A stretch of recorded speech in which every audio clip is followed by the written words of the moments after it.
Hi, and thanks for watching. I want to ask a question for today. What do you need in order for you to be able to say, I live a happy life?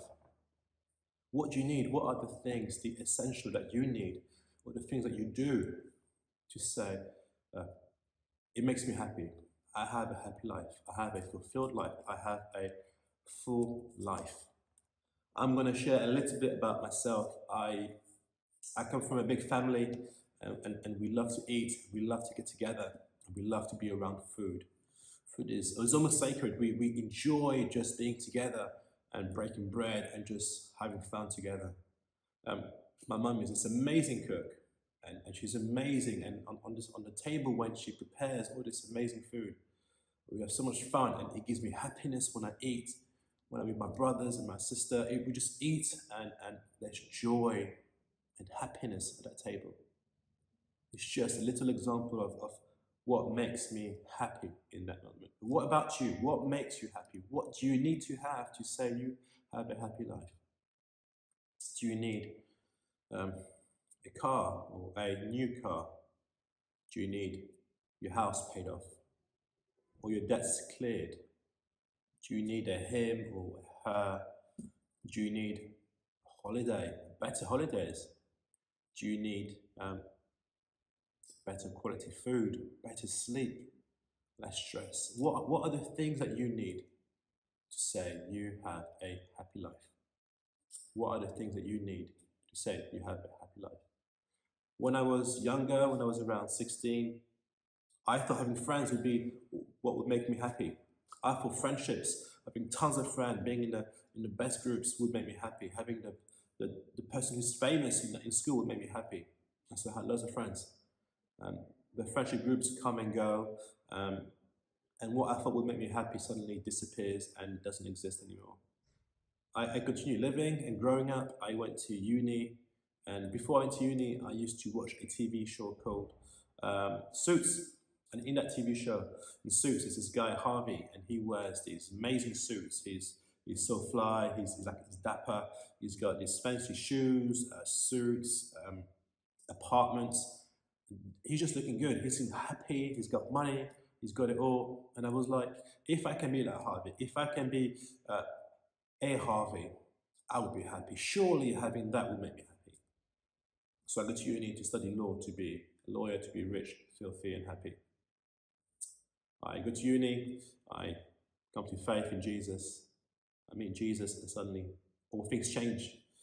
What I pursued, what I was after, what I was longing after, thinking that what made me happy, suddenly became null and void.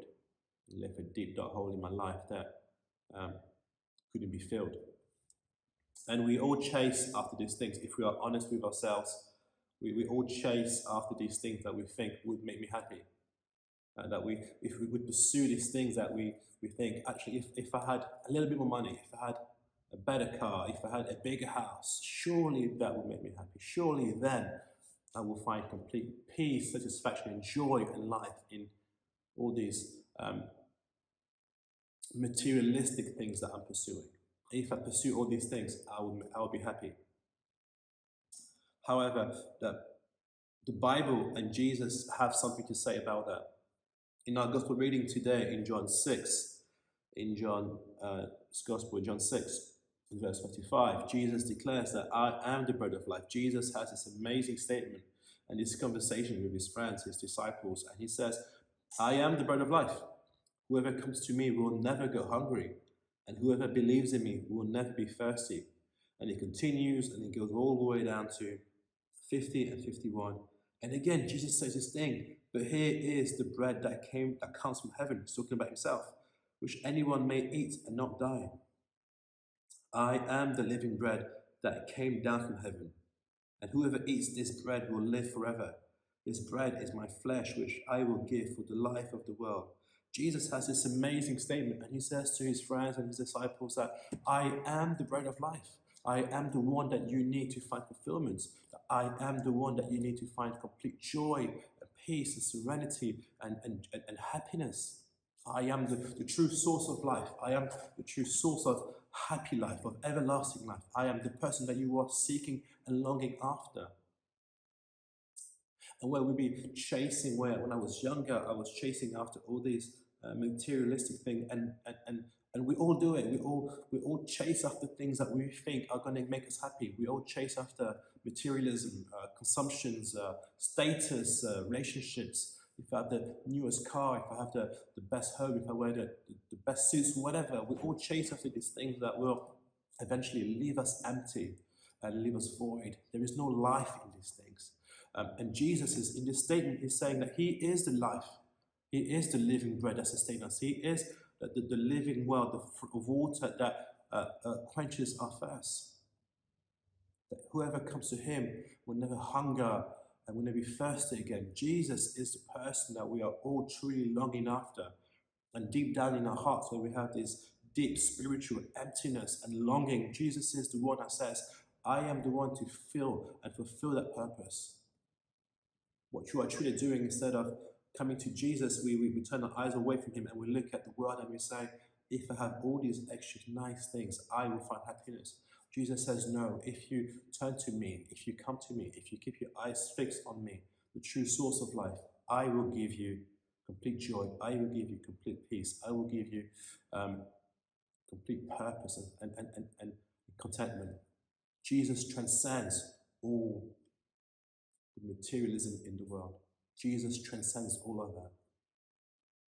And there is no better place than this statement that Jesus is making. There is no better place for it than when we come to the Lord's Supper. And when we come to Holy Communion, where we break the bread and we drink of the wine. This act that we do isn't a ritual, but it's a real encounter where in that moment we encounter Jesus Christ, where we encounter his broken body and his spilled blood, where we remember the sacrifice on the cross, shed and broken for us. And in that moment of the receiving and the partaking of the bread and the wine, we become spiritually nourished. We become spiritually full. We become spiritually fulfilled. And as we drink and eat, we are united with Christ. And not just Christ, but we are united together as brothers and sisters all across the world, partaking in the Lord's Supper.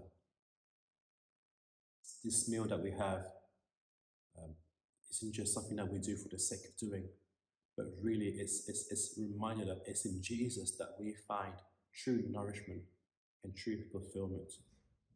It's all in Jesus Christ.